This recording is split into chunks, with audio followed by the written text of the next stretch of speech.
Hey friends, if you wish to disable background apps on Windows 11, then please watch this video. I will guide you through the process.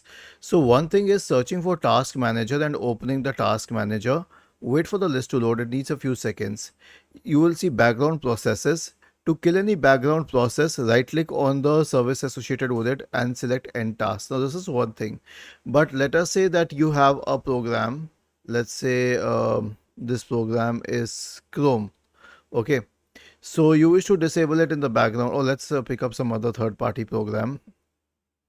Right click on the start button, select settings, go to apps, select installed apps.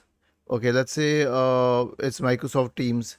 So go to advanced options, scroll down, terminate the process, scroll up. There's an option that says runs at login, turn it off and change this background app permissions to never.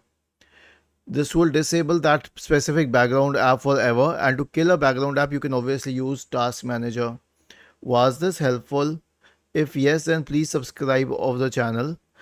If not, then let us know in the comment section of the video, and thank you for watching this video and have a nice day.